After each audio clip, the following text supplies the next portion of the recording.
E se o milagre que você está esperando estiver a apenas uma oração de distância? E se o céu estiver esperando que você levante sua voz para começar a mover o impossível a seu favor? Hoje, Deus fala direto ao seu coração e diz: clama a mim e verás como mudo a tua vida. Não é uma frase simbólica nem um consolo bonito, é uma promessa com poder real. Porque quando você clama com fé, o céu não permanece em silêncio. Deus responde, Deus age, Deus transforma. Antes de começar este percurso pela sua palavra, quero te convidar a dar um passo profético. Escreva nos comentários esta frase: clamo a ti, Senhor, porque sei que só tu podes mudar a minha vida. Que cada palavra que você deixar escrita seja uma semente de fé plantada hoje, para o milagre que você verá amanhã. Número 1. Deus ouve e responde ao clamor do coração. Alguma vez você sentiu que suas orações não passavam do teto? Que você clama, suplica, chora, e a única coisa que recebe é silêncio. Mas deixa eu te dizer algo. Quando você clama com o coração, não está falando ao vazio. Você está falando com um Deus que se inclina para te ouvir. Jeremias 33:3 diz: clama a mim, e eu te responderei, e te ensinarei coisas grandes e ocultas que tu não conheces. Isso não é apenas um versículo bonito para decorar um caderno, é um convite poderoso. É como se Deus te dissesse: quando você fala, eu não apenas escuto, eu ajo. Sabe o que é mais bonito? Que Deus não se impressiona com a sua forma de falar. Ele não está buscando orações poéticas, nem frases ensaiadas. Ele busca a sua sinceridade. Busca que você abra sua alma e conte com palavras simples o que dói, o que teme, o que deseja. Porque quando você clama, algo se ativa no céu. Seu clamor não apenas move o coração de Deus, mas também abre portas que você nem sabia que existiam. Não é exagero, é a promessa de um milagre que começa com uma simples oração desesperada. Clamar não é um ato de fraqueza, pelo contrário, é um ato de coragem. É reconhecer que você não aguenta mais, que chegou ao limite e que só Deus pode intervir. E quando você faz isso, está abrindo espaço para o sobrenatural. Está entregando o controle e dizendo ao céu: toma o controle. E Deus não ignora esse gesto. Cada oração sincera, cada lágrima derramada, cada noite sem dormir está registrada no céu. Nada se perde, nem um suspiro. O que você diz a Deus em secreto tem um valor eterno, não apenas porque Ele escuta, mas porque permanece na sua memória, como aquele perfume que não se esquece. E é essa certeza que sustenta sua fé nos dias de silêncio. Porque sim, às vezes, Deus permanece em silêncio, mas não é um silêncio de abandono. É um silêncio que molda, que forma caráter, que te treina para receber aquilo que você ainda não está pronto para sustentar. Nesse silêncio, Deus trabalha. E mesmo que você não veja, Ele está preparando o que vai te surpreender. Olhe para Moisés, Ana, Davi. Todos clamaram, todos passaram pelo silêncio. Todos foram testemunhas de como Deus respondeu no seu tempo. E se Ele fez com eles, por que não faria com você? Jeremias 33:3 não tem data de expiração. É uma promessa viva e se ativa com fé, se ativa com um clamor sincero. Quando Deus responde, Ele não faz pela metade. Sua resposta sempre supera sua expectativa. Porque não se trata apenas de resolver seu problema, mas de te mostrar quem Ele é. Quando Ele age, o invisível se torna visível. E não apenas isso, Ele também revela coisas que estavam ocultas, te dá sabedoria, direção, entendimento, te prepara para o que vem, para que você não tropece, para que caminhe com luz. Por isso, uma forma prática de exercitar sua fé é manter um diário de oração. Anote o que você pede a Deus. E depois, com o tempo, volte e verá quantas vezes Ele te respondeu.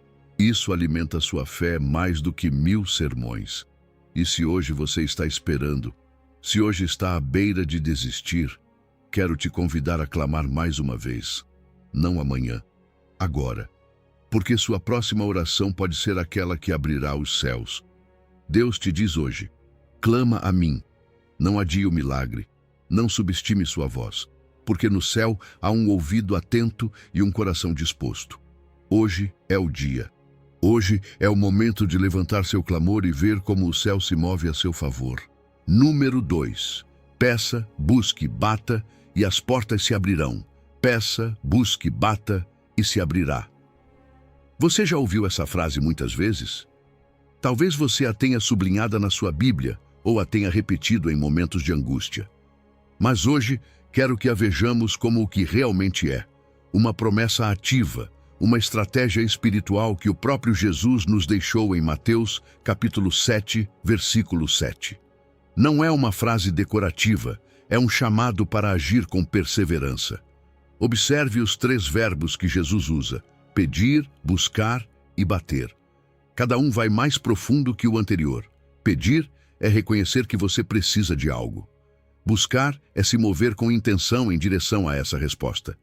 E bater. Bater é insistir, até que o céu responda. Imagine que você perde as chaves. O que você faz? Primeiro, pede ajuda. Alguém viu minhas chaves? Depois começa a procurar por todos os lados, verifica os bolsos, debaixo do sofá, até que finalmente, se você as deixou na casa de um amigo, vai e bate a porta dele. Esse mesmo processo se aplica na vida espiritual. Às vezes, pedimos uma única vez e já desistimos. Mas Jesus está nos ensinando a ser intencionais, a não soltar a fé tão facilmente, a clamar com persistência. Pedir é o ponto de partida. É reconhecer com humildade que você não pode tudo, que precisa de Deus. E acredite, não há nada mais poderoso do que um coração que se apresenta diante de Deus sem máscaras, sem orgulho. Pedir derruba a autossuficiência e abre a porta para a graça. Porque quando você pede, está dizendo: confio que tu tens o que eu não tenho. Tu podes fazer o que eu não posso. Mas não fique apenas aí. Jesus diz: buscai e achareis. Buscar é passar do desejo para a ação. É estudar a palavra, orar com mais intenção, estar atento aos sinais. É fazer a sua parte enquanto Deus faz a dele. E muitas vezes, quando você busca, percebe que Deus já havia começado a responder, só que você não tinha notado. Buscar afina o seu ouvido espiritual, te dá discernimento e impede que você fique de braços cruzados esperando que tudo caia do céu. E então vem o chamado para bater. É o passo mais ousado, é dizer: não vou sair daqui até que essa porta se abra. Não se trata de manipular Deus, mas de confiar tanto na sua bondade que você decide insistir sem desistir. Porque cada vez que você bate, deixa claro que acredita na sua promessa. Lembra da parábola da viúva persistente? Ela não se cansou de ir ao juiz. E se um juiz injusto a atendeu por causa da sua insistência, quanto mais Deus, que é justo e bom, responderá àqueles que clamam dia e noite. Insistir também te prepara. A perseverança não apenas traz respostas, também te transforma. Fortalece o seu caráter, amplia a sua capacidade de sustentar a bênção que está por vir. Porque há portas que não se abrem até que você esteja pronto para atravessá-las sem se perder no que há por trás. Às vezes, Deus não te diz não, Ele apenas está ampliando o seu coração. E quando finalmente essa porta se abre, ela não se abre pela metade. Se abre com autoridade, se abre com direção, provisão e propósito. Deus não apenas responde à sua oração, Ele vai além. Responde te dando mais do que você pediu, e isso não passa despercebido. O que Deus faz com você inspira outros a permanecerem firmes também. O seu testemunho se torna uma tocha para outros caminhantes. Uma maneira prática de viver isso é criar um mapa de oração. Escreva seus pedidos e coloque-os em 3 colunas. O que você está pedindo, o que está buscando e pelo que está batendo. Isso te ajuda a ver progresso, a identificar em que etapa você está e a manter sua fé viva. Além disso, celebre cada sinal, cada pequena abertura na porta, porque esses indícios são provas de que Deus já está agindo, mesmo que você ainda não veja a porta completamente aberta. Número 3. Quando você clama, Deus libera o seu resgate. Você já sentiu aquele nó no estômago que não te deixa respirar? Aquele peso no peito que fica mais forte à noite, quando tudo está em silêncio e a angústia grita mais alto que os seus pensamentos. É nesses momentos que o Salmo 50, verso 15, ganha vida. Invoca-me no dia da angústia, eu te livrarei e tu me honrarás. Não é uma sugestão suave, é um convite direto. Deus está te dizendo, quando tudo parecer perdido, fale comigo. Não se feche, não afunde, clame. Porque sim, a angústia não é um sinal de que Deus te abandonou. É o cenário perfeito para que Ele intervenha com poder. E essa promessa é literal. Não diz, vou te consolar um pouco, ou vou te acompanhar na dor. Embora Ele também faça isso. Diz, eu te livrarei. Ou seja, vou agir. Vou te tirar do lugar onde você está. Vou intervir de forma concreta. Não é uma metáfora espiritual. É uma resposta real, presente, específica. E o mais bonito disso é que depois desse resgate, você vai honrá-lo. Não apenas por gratidão, mas porque a sua história vai falar, vai impactar outros. O que você viveu será uma plataforma para levantar o nome de Deus ainda mais alto. Observe que a angústia não é o inimigo. Às vezes, é a ferramenta que nos empurra a buscar ajuda onde ela realmente existe. Quando a dor te quebra, ali também se quebram essas camadas de orgulho, de autossuficiência, de fingir que está tudo bem. Reconhecer sua angústia não te torna fraco, te torna humano. E ser vulnerável diante de Deus é o primeiro passo para ver a sua compaixão em ação. Porque quando você clama, não está apenas expressando sua dor, está ativando o céu. E o céu responde. Talvez não como você espera ou no momento exato em que deseja, mas responde. Às vezes Deus envia anjos. Às vezes move corações, muda situações, abre portas que você nem sabia que existiam. Outras vezes, o resgate não é um evento imediato, mas um processo, passo a passo. Mas por trás de cada detalhe está a sua mão. Nem tudo se resolve de um dia para o outro, mas isso não significa que Deus esteja inativo. Pelo contrário, Ele está trabalhando nos bastidores. Às vezes há um breve silêncio, um espaço entre o seu clamor e a resposta. Mas esse silêncio não está vazio, está cheio de propósito. Deus está te formando, está te ensinando a confiar mais na sua palavra do que nas suas emoções. Está te treinando para batalhas futuras, está te fortalecendo para que você possa sustentar o que está por vir. E o melhor de tudo é que, quando o resgate chegar, será exatamente no tempo certo. Veja Israel diante do Mar Vermelho, Daniel na cova dos leões, Pedro na prisão. Em cada caso, Deus não se adiantou, mas também não chegou tarde.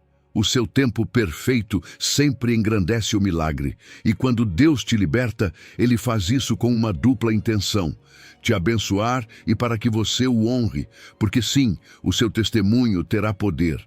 Você vai contar o que viveu e outros vão crer. Vai servir a partir dessa ferida curada. Vai viver de maneira diferente, porque uma vida que foi resgatada não pode voltar a ser a mesma. Você vai honrá-lo com sua adoração, com suas decisões, com a sua história. Então, o que você pode fazer agora? Entregue sua carga de forma concreta, dê nome a ela, escreva-a. Diga a Deus com clareza o que te angustia e marque a data como um ato de fé.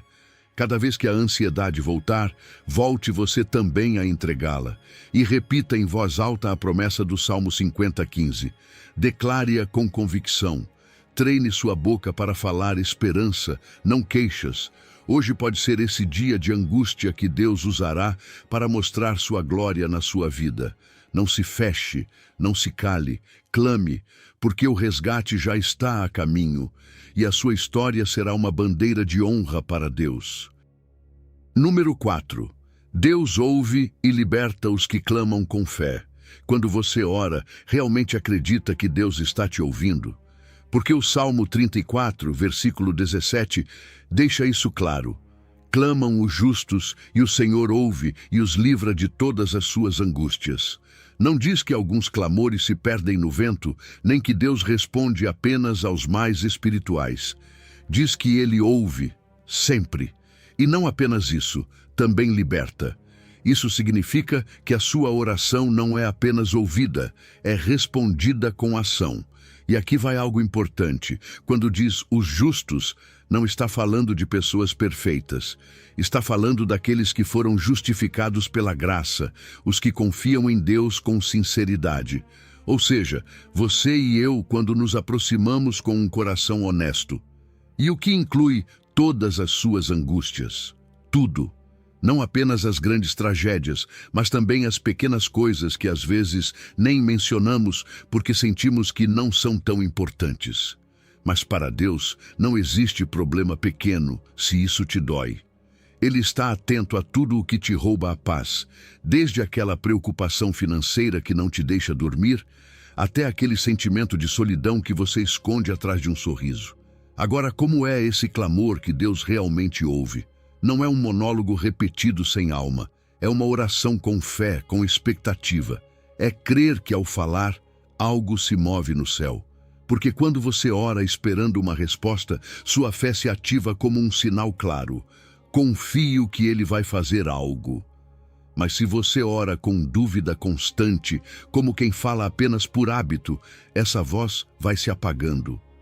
Deus se alegra em uma fé que agradece antes de ver, que celebra o que está por vir mesmo antes de chegar. E Ele também busca sinceridade. Você não precisa fingir quando está com Deus. Não precisa soar correto ou perfeito. Pode chegar com raiva, com confusão, com medo. Pode dizer, Senhor, eu não entendo nada. Isso dói, não sei o que fazer. E sabe de uma coisa? Ele não se ofende com a sua honestidade. Pelo contrário, a sua vulnerabilidade atrai a graça dele. Porque ele não espera que você seja forte o tempo todo. Ele quer que você seja verdadeiro. Quando Deus diz que liberta de todas as angústias, também está se referindo ao emocional. Ansiedade, tristeza, culpa. Todas essas coisas que não se veem, mas te consomem por dentro. E também fala do prático, doenças, falta de trabalho, rupturas familiares. Deus não trata apenas o sintoma, Ele vai à raiz, porque a sua libertação é completa, corpo, alma e espírito. Assim como quando Jesus curava um leproso e também o restaurava à comunidade, ou quando libertava um endemoniado e devolvia a paz à sua casa. Ele não faz nada pela metade. Mas é verdade. Às vezes, essa libertação acontece imediatamente.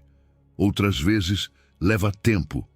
E isso não significa que Deus se esqueceu de você. Significa que o processo faz parte do milagre. Que enquanto você espera, o seu caráter está sendo moldado, a sua fé está se aprofundando e o seu testemunho está sendo preparado para impactar outros. O ainda não de Deus nunca é um nunca. Então, se hoje você se sente sobrecarregado, faça algo concreto, identifique suas angústias, escreva-as, se puder, emocionais, físicas, financeiras, todas, e apresente cada uma diante de Deus.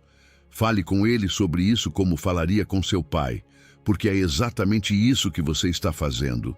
E depois, dê um passo de fé. Agradeça antes de ver a resposta. Diga, obrigado porque já estás agindo, mesmo que eu ainda não veja.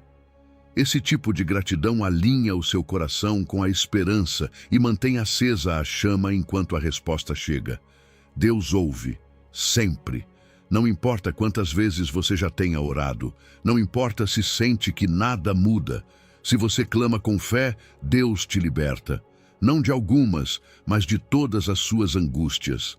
Então hoje, ore com sinceridade, com confiança, com gratidão antecipada, porque a sua liberdade já está a caminho. Número 5. Creia enquanto ora e verá o impossível acontecer. O que aconteceria se você orasse acreditando que já está feito? Se em vez de terminar sua oração com um tomara, você terminasse com um obrigado? Marcos 11, 24 não deixa dúvidas. Jesus diz: tudo o que pedirdes orando, crede que o recebereis e vos virá. É direto, sem rodeios, não há letra pequena, e o mais impactante é essa palavra, tudo. Isso inclui o mais pequeno e o mais grande, desde uma necessidade diária até aquele sonho que parece inalcançável. A chave não é apenas pedir, é pedir crendo, porque pedir sem fé é apenas falar, mas pedir com fé, isso libera o impossível. Observe a ordem: pedir, crer e receber. Não é ao contrário. Não se trata de ver para crer, mas de crer para ver. E aqui é onde muitos de nós paramos. Pedimos com esperança, mas não com certeza. Oramos esperando que talvez funcione, mas sem a segurança de que Deus já está em movimento. Jesus está dizendo: quando você orar, já creia que está feito. É como se o céu respondesse não à intensidade do seu clamor, mas à firmeza da sua fé. Crer antes de ver muda tudo por dentro. Te tira do modo ansiedade e te leva ao modo expectativa. Transforma o lamento em gratidão, a dúvida em paz, porque você já não está esperando como quem não sabe o que vai acontecer, mas como quem sabe que algo bom já está a caminho. E isso protege o seu coração, porque o desânimo se alimenta da incerteza, mas a fé o deixa sem força. E sabe o que fortalece essa fé? A gratidão antecipada. Agradecer antes de ver é uma declaração poderosa. É dizer a Deus: não preciso ver o milagre para saber que tu és fiel. Essa atitude não apenas honra a Deus, mas também fortalece a sua confiança. É como construir um altar de gratidão com cada oração. Um lugar onde cada obrigado pelo que ainda não vejo se torna uma pedra firme de fé. Agora, o que acontece quando o céu permanece em silêncio? Quando você ora, crê e não vê nada. Isso não significa que Deus não esteja agindo. Pelo contrário, esse silêncio muitas vezes é um espaço sagrado onde a sua fé está se aprofundando. É ali que se prova se a sua fé depende da rapidez ou do relacionamento. Porque se você crê apenas enquanto vê resultados rápidos, sua fé é frágil. Mas se continua crendo quando não há sinais, então está construindo sobre rocha firme. Olhe os exemplos na Bíblia. Ana orou por um filho e não soltou a promessa. O centurião disse: dize somente a palavra. A mulher Ciro-fenícia não se ofendeu, insistiu. Todos eles mostraram uma fé que não soltou a oração até que o milagre chegou. E nenhum deles saiu de mãos vazias.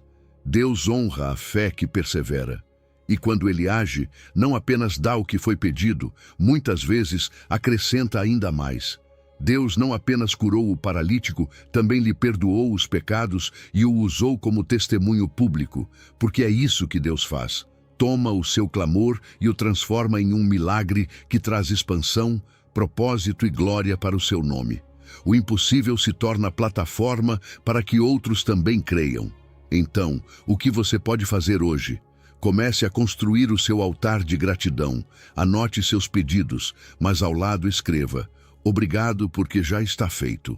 Ore com linguagem de certeza. Troque o "se podes" por um "sei que podes". Declare o que está por vir como se já tivesse chegado. Não porque esteja negando a realidade, mas porque está alinhando a sua mente com a verdade de Deus. Porque quando a fé se une à oração, o céu se move. O impossível se torna possível. Então não espere mais. Ore agora mesmo. Creia. O seu milagre não está parado, está a caminho. Deus já começou a agir. E você vai ver. Número 6. Sem fé não há milagre. Creia e conquiste o invisível. Você está orando com fé ou com dúvidas escondidas? Hebreus 11, 6. É claro como a água. Sem fé é impossível agradar a Deus, porque é necessário que aquele que se aproxima de Deus creia que Ele existe e que recompensa os que o buscam. Não diz que é difícil agradá-lo sem fé, diz que é impossível. Ou seja, a fé não é um acessório opcional na vida cristã, é a chave mestra que abre a porta para o favor de Deus. Porque se você não crê que Ele está, se não crê que Ele responde, então, para que orar? Deus não quer que nos aproximemos dele com um bom, vamos ver se acontece algo. Ele quer que venhamos convencidos, que creiamos que ele não apenas está presente, mas que é galardoador, ou seja, que recompensa, que responde, que retribui. Quando você ora crendo, está dizendo: Pai, sei quem tu és, sei o que fazes e venho com confiança. E isso o agrada profundamente. Essa fé que agrada a Deus tem duas dimensões que caminham juntas. A primeira é uma convicção interna, uma segurança que não depende do que você vê com seus olhos, mas do que sabe no mais profundo do seu espírito.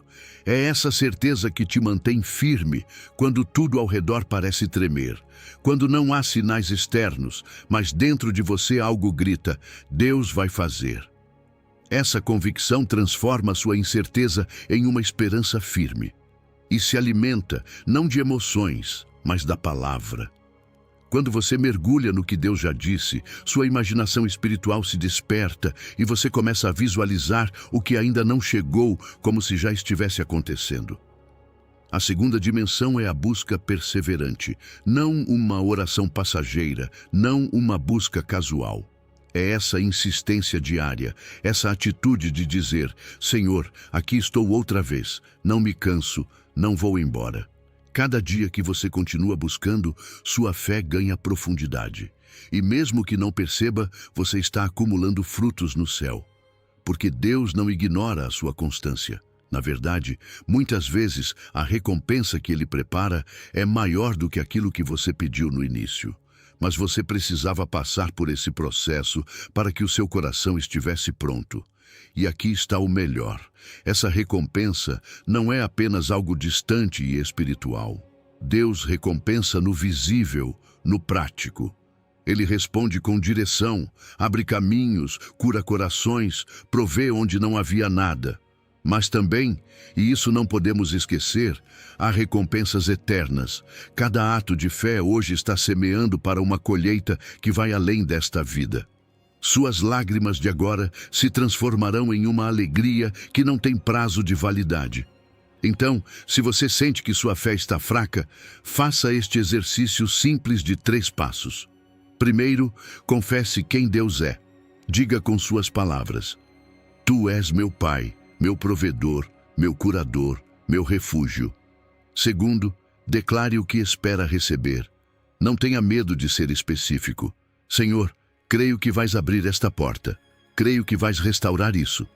E terceiro, agradeça como se já tivesse recebido. Não espere ver para dizer obrigado. Diga agora. Esse tipo de oração não apenas fortalece sua fé, também move o coração de Deus. E se alguma vez você duvidar, olhe para trás. Revise sua história. Quantas vezes Deus já te respondeu? Quantas vezes você pensou que não conseguiria e conseguiu? Use esses testemunhos como combustível para continuar crendo. Porque o que Deus fez antes, pode fazer novamente. Deus ama ver fé. Ele recompensa. Ele responde. Então hoje, não ore como quem lança uma moeda ao ar. Ore crendo, porque a sua recompensa já está preparada. E Deus nunca falha em cumprir a sua promessa. Número 7. Não se canse. O seu clamor diário move a balança divina. Alguma vez você sentiu que clama a Deus e o céu parece permanecer em silêncio? Como se suas orações voltassem e não passassem do teto. Se é assim, escute com atenção o que o próprio Jesus disse em Lucas 18:7. E Deus não fará justiça aos seus escolhidos, que clamam a Ele dia e noite? Demorará em responder-lhes? Este versículo não é um consolo vazio, é uma promessa direta. Jesus está dizendo que Deus não é como os juízes corruptos deste mundo. Ele ouve, Ele vê, e quando você clama com perseverança, a sua justiça já está sendo ativada, mesmo que você ainda não a veja. Jesus nos conta essa parábola em que uma viúva insiste diante de um juiz injusto para que ele lhe faça justiça. Esse juiz não temia a Deus nem respeitava as pessoas. No entanto, diante da insistência da mulher, ele cede. Agora, se um juiz sem compaixão acabou agindo por causa da constância de uma mulher indefesa, quanto mais Deus, que é justo e amoroso, fará por seus filhos que clamam dia e noite? Essa é a lógica do céu. A perseverança na oração não cai no vazio. Tem peso, tem voz e tem efeito. Observe que a passagem fala de clamar dia e noite, não uma vez apenas, não de vez em quando você se lembra. Não, é um clamor constante que se levanta do mais profundo de um coração que se recusa a soltar a promessa. Essa frequência revela o quanto você valoriza o que está pedindo e também o quanto confia naquele a quem está pedindo, porque você não ora todos os dias por algo se não acredita que quem te ouve tem poder para agir. Claro, haverá momentos em que você vai se cansar. É humano. Surgem dúvidas, silêncios prolongados, pensamentos como: e se nada acontecer? E se isso não é para mim? Mas é aí que entra a sua memória espiritual. Lembrar como Deus já respondeu antes. Pensar em Abraão, em Ana, em José. Todos eles tiveram que esperar. E não foi em vão. A história nos mostra que Deus nunca ignorou um clamor sincero, apenas estava preparando o momento perfeito para responder com algo maior do que o esperado. A justiça de Deus não é como a do mundo. Ele não apenas compensa, ele restaura, vindica, levanta. Se você perdeu algo, ele tem poder para devolver multiplicado. Se foi maltratado, acusado injustamente, ignorado ou ferido, a sua justiça não apenas endireita o que está torto, também limpa o seu nome. Mas ele faz isso à sua maneira. E sim, às vezes parece que demora, mas essa demora não é esquecimento, é estratégia. Porque enquanto você espera, ele te fortalece. E enquanto você clama, ele move coisas que você não vê. Há algo poderoso em ter um calendário de clamor. Separar momentos específicos do dia para interceder, para apresentar suas causas diante do juiz celestial. Não porque você precise lembrá-lo, mas para manter sua fé viva, para continuar batendo a porta. Você pode até fazer uma lista de cada injustiça que entregou a Deus e ao lado deixar um espaço para anotar a resposta. Você vai se surpreender ao ver como, com o tempo, essa lista começa a se encher de testemunhos. A constância na oração está formando uma decisão celestial a seu favor. Cada vez que você se ajoelha, que levanta a voz, que sussurra um "ajuda-me", o céu registra. E a balança divina não está parada. A cada oração, ela se inclina um pouco mais em direção à sua justiça. Então, mesmo que você esteja cansado, mesmo que pareça que nada muda, clame mais uma vez, porque no momento em que você menos espera, Deus se levantará como o seu defensor e responderá com poder. Não desista. O seu clamor move o coração do juiz justo e a sua resposta já está a caminho. Número 8. Dobre seus joelhos e verá sua terra ser curada. Há promessas que não apenas são poderosas, mas que vêm com uma receita detalhada. Segunda de Crônicas 7:14 é uma dessas joias que não podemos ignorar. Se o meu povo, que se chama pelo meu nome, se humilhar e orar e buscar a minha face e se converter dos seus maus caminhos, então eu ouvirei dos céus, perdoarei os seus pecados e sararei a sua terra. Não é apenas um versículo para ler por cima, é uma instrução clara, 4 verbos que abrem caminho para 3 respostas divinas. Você quer ver uma mudança na sua vida? Deseja uma transformação real na sua família, no seu ambiente, no seu país? Então, comece por aí. Dobre seus joelhos. Deus não está procurando pessoas perfeitas, está procurando corações rendidos. E o primeiro passo desse processo é se humilhar. Mas não como um castigo. Não se trata de se rebaixar diante dos outros, Trata-se de reconhecer com sinceridade que precisamos dele, que por mais talento, esforço ou experiência que tenhamos, sem ele, não podemos. A humildade abre a porta para a intervenção divina. Quando você deixa de pensar, eu consigo sozinho, e começa a dizer, Deus, sem ti eu não sou nada, você está começando bem. Depois vem a oração. Mas observe que o versículo não diz apenas pedir, diz buscar a sua face. E isso muda tudo. Porque não se trata de usar Deus como uma máquina de desejos. Trata-se de buscar relacionamento antes da resposta, de passar tempo com Ele, não apenas para que faça algo por você, mas simplesmente para conhecê-lo, para amá-lo, para se render à sua vontade.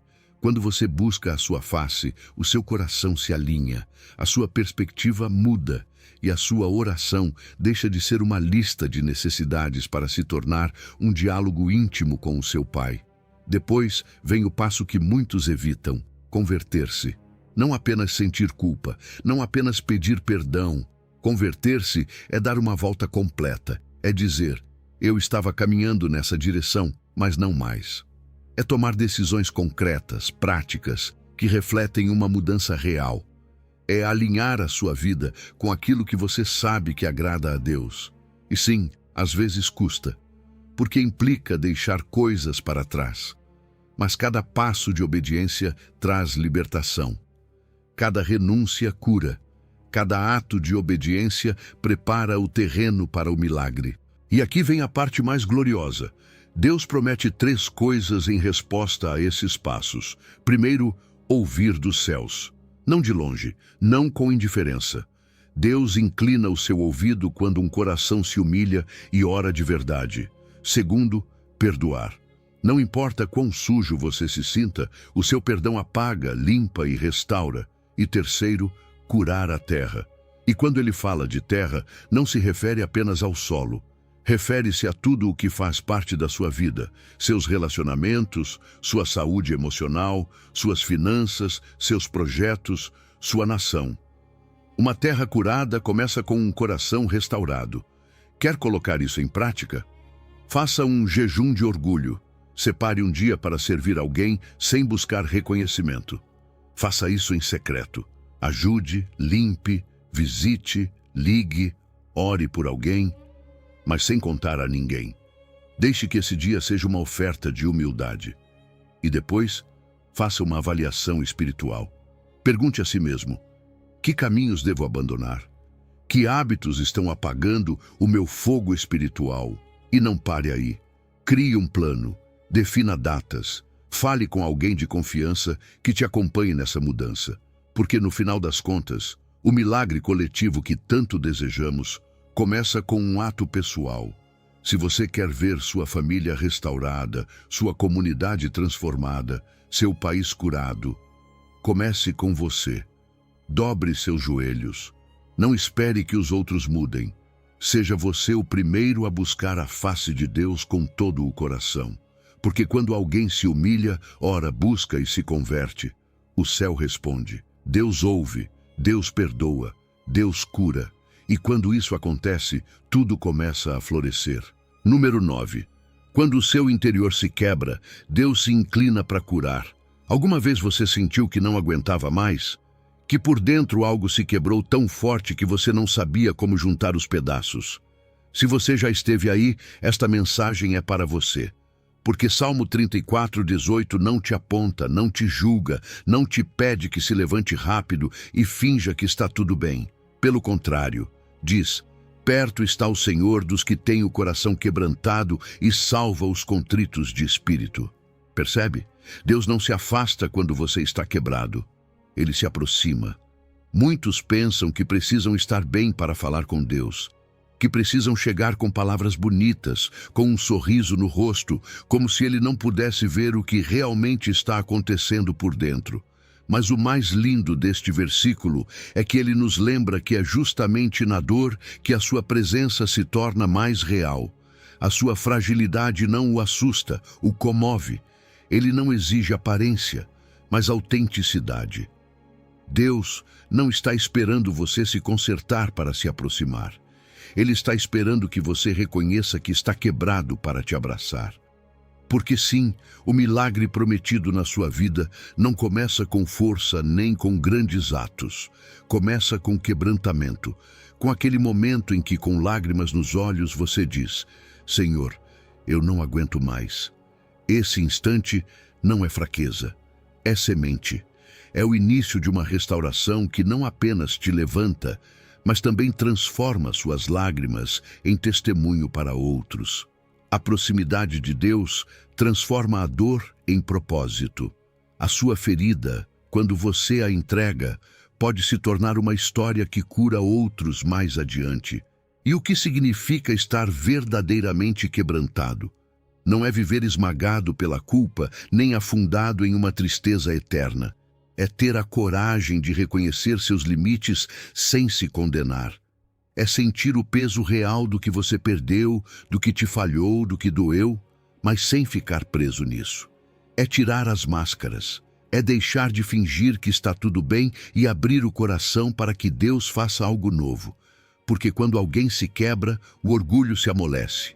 E aí Deus encontra espaço para entrar com ternura e com poder. Sabe por que ele se aproxima? Porque o quebrantamento nos torna receptivos. Remove a dureza, abre a fé, te deixa pronto para receber. E quando ele chega, não vem apenas para consolar, também vem para transformar, vem para levantar o que parecia morto, para trazer paz onde antes havia caos. E não apenas isso, muitas vezes o que você viveu se torna luz para outra pessoa. O seu processo de cura pode ser o mapa de alguém que ainda está na escuridão. Agora, deixe-me falar sobre como essa cura começa. Primeiro, é preciso admitir a ferida. E isso não é tão fácil quanto parece. Muitas vezes, preferimos dizer, estou bem, para não tocar na dor. Mas Deus não pode curar o que você nega. Dê nome a isso. Nomeie essa tristeza, essa culpa, esse medo. Depois, convide-o a entrar. Fale com ele com palavras reais. Diga: isso me doeu porque senti que fui traído, porque não entendi por que isso aconteceu comigo. Imagine Deus recolhendo cada pedaço como quem junta os restos de um vaso precioso, porque é isso que você é para Ele. E depois, participe da sua cura. Não é apenas uma oração, é um processo. Cerque-se de pessoas piedosas, busque aconselhamento se precisar, apoie-se na sua comunidade de fé e cuide também do seu corpo. Descanse, alimente-se bem, faça coisas que te edifiquem. Tudo isso honra o Espírito Santo que habita em você. Tudo isso faz parte do milagre. A promessa é dupla. Deus se aproxima com a sua presença para te consolar, sim, mas também para te salvar. Não apenas para que você chore em paz, mas para que saia desse vale com novas forças, com um coração restaurado, com propósito renovado.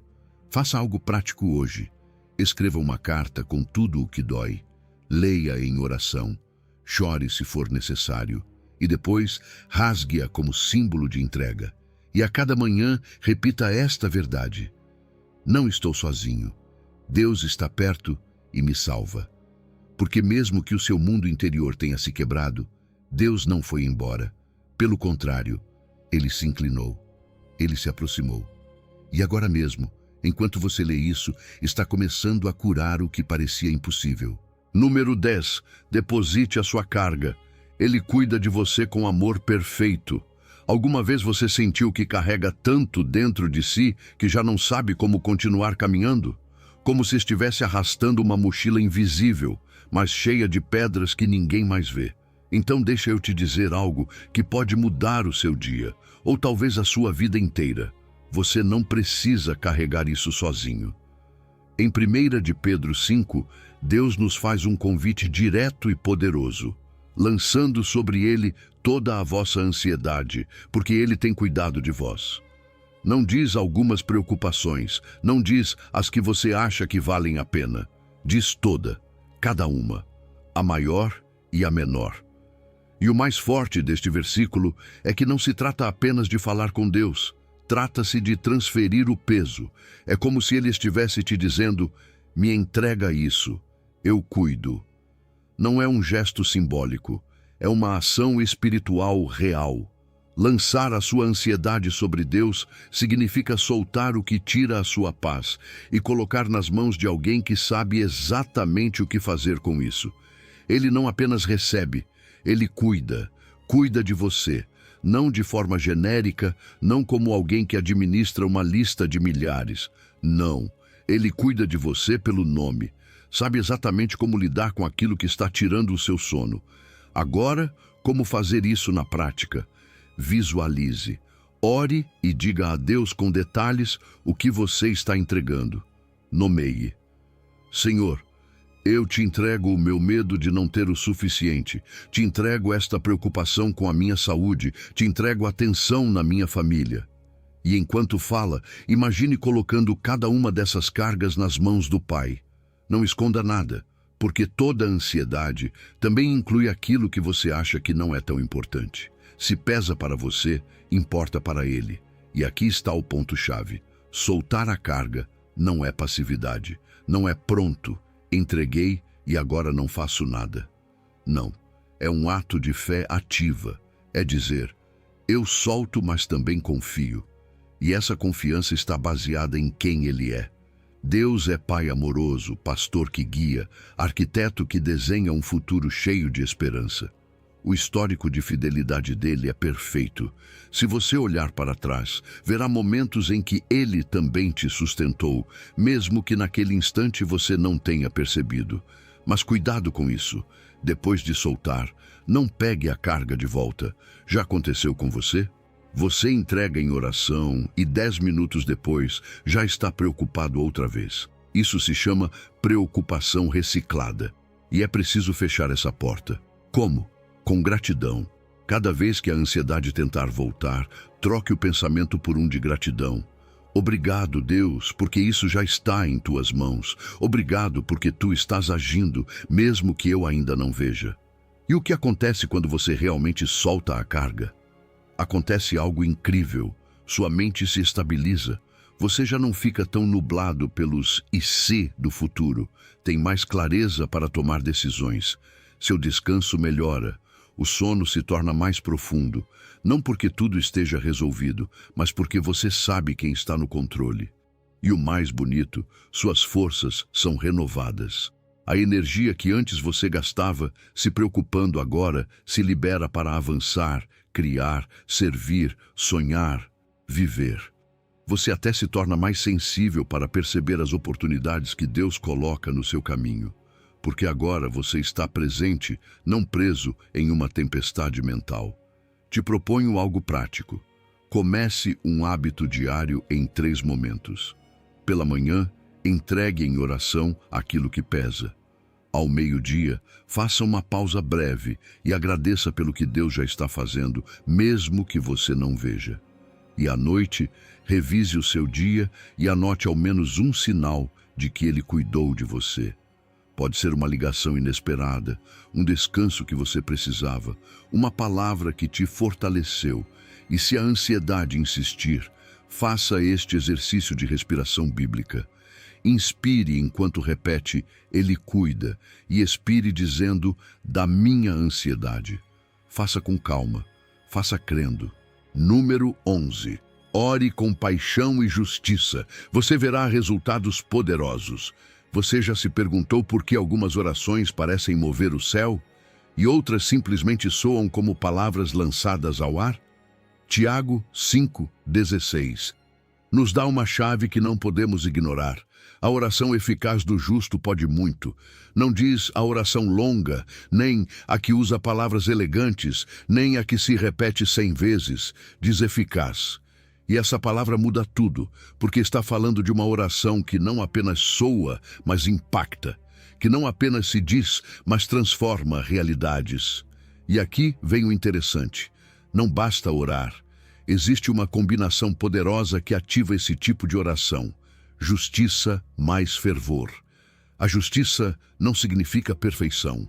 Não se trata de ser impecável, mas de estar justificado pela graça de Cristo. É essa identidade que você tem como filho ou filha de Deus, quando sabe que pode se aproximar do trono sem medo, com liberdade, com confiança. Você é justo não porque merece, mas porque Jesus já pagou o preço. E a partir desse lugar, você pode levantar uma oração com poder. Depois vem o fervor. E o que é isso? É paixão com propósito. É orar com o coração aceso, com a mente focada, com todo o seu ser envolvido. É quando a oração deixa de ser apenas um dever e se torna uma urgência. Quando cada palavra que você diz carrega peso, carrega convicção. Quando você chora, se ajoelha, levanta a voz, porque sabe que algo está se movendo no mundo espiritual. Porque você não está repetindo frases, está lutando uma batalha. Mas essa oração fervorosa também precisa de direção, de um objetivo claro. Muitas vezes não vemos resultados, porque nossas orações são tão gerais que não sabemos se foram respondidas. Senhor, me abençoa, soa bonito. Mas como você vai saber se já aconteceu? Ore com precisão. Nomeie.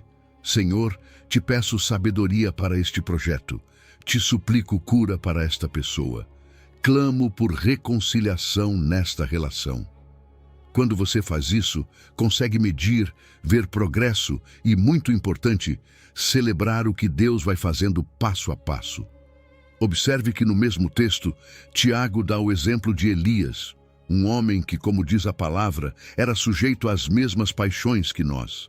Ou seja, não era um super-humano, era alguém como você, como eu, mas orou com fervor, com insistência, com fé. E o que aconteceu?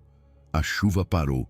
E depois, quando orou novamente, a chuva voltou. Por quê? Porque orou com propósito. Tinha uma promessa prévia de Deus. Orou repetidamente, sem desistir. E orou com expectativa, até ver a nuvem. Isso nos mostra um padrão. Se você quer resultados, não pode desistir na primeira tentativa. Às vezes, orar uma vez não é suficiente. Às vezes, é preciso voltar e voltar, como quem bate à porta do céu, até que ela se abra. E não com desespero, mas com fé ativa, com a certeza de que Deus está ouvindo e que a resposta já está a caminho. Agora, como você pode aplicar isso na sua vida prática? Use o modelo ROPA. Primeiro, reconheço a minha justiça em Cristo, não porque sou perfeito, mas porque Ele me dá acesso. Segundo, defino um objetivo específico, claro e mensurável. Terceiro, oro com paixão, permitindo que meu corpo, minha voz e minha alma participem. E quarto, termino com ação de graças, agradecendo antes de ver o resultado. Essa é uma oração que pode muito, e se puder, não ore sozinho. Busque o que a Bíblia chama de acordo de três, Mateus 18. Reúna-se com duas pessoas que creiam como você e orem juntos. Algo acontece quando a fé se une. A atmosfera muda, o poder se multiplica. A oração em unidade tem uma força especial que não podemos ignorar. Número 12. Portas sobrenaturais que ninguém pode fechar. Alguma vez você sentiu que uma oportunidade era tão perfeita que parecia feita sob medida para você? Pois bem, quando Deus abre uma porta, não é coincidência, não é sorte, é um ato deliberado do céu a seu favor.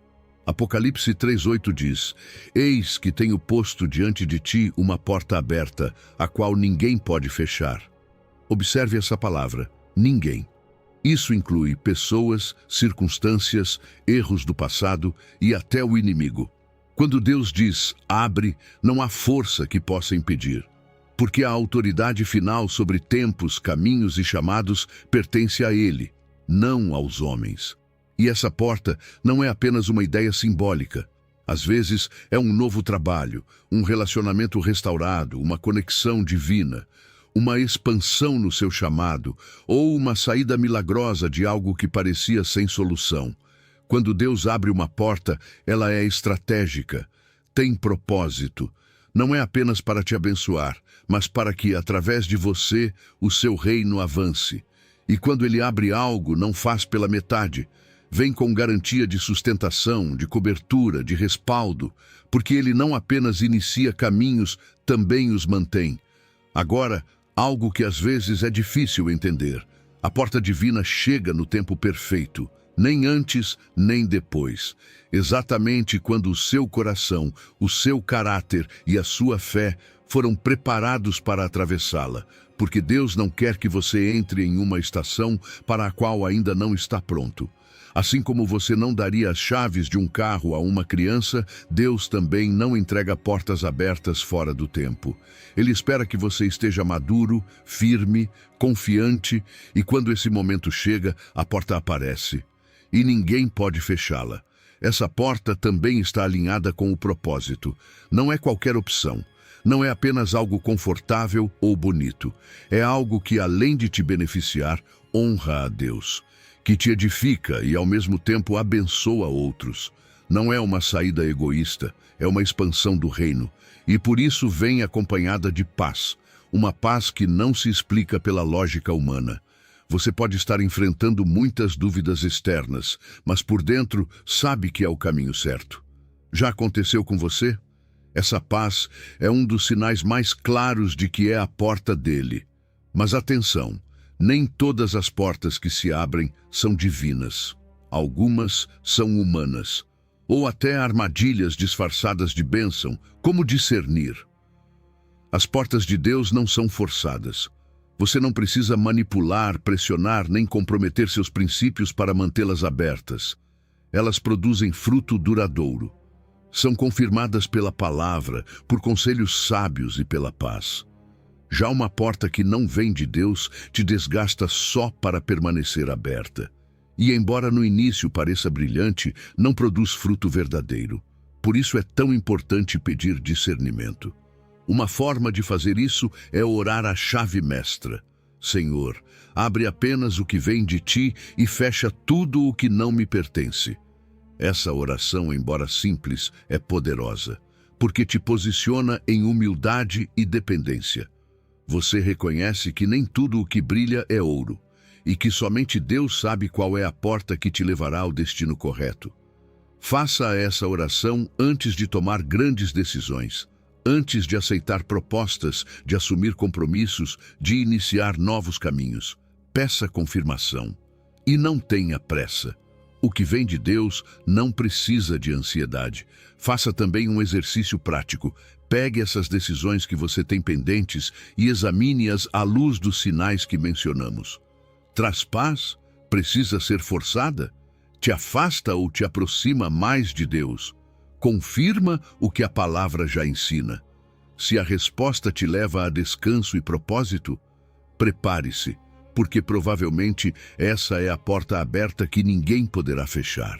E se você já está vendo essa porta diante de você, não fique paralisado, caminhe com coragem. Às vezes o medo vai te fazer pensar que você não está pronto, mas se Deus abriu, é porque você está. Essa abertura é o seu milagre, o seu sinal, o seu novo começo.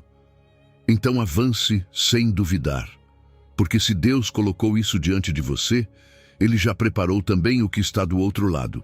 Número 13. No meio da tempestade, o seu clamor detona o milagre. Quando tudo ao seu redor sai do controle e você sente que a vida inteira está escapando das suas mãos, é aí, justo aí, que este versículo ganha vida. Salmo 107, versos 28 a 30 diz: Então clamam ao Senhor na sua angústia, e Ele transforma a tempestade em bonança e acalma as suas ondas. Percebe? Deus não apenas ouve, Deus responde, e não responde pela metade. Ele pega o caos e o transforma em calma. Toma aquilo que ameaça te afundar e transforma em chão firme para você caminhar com segurança.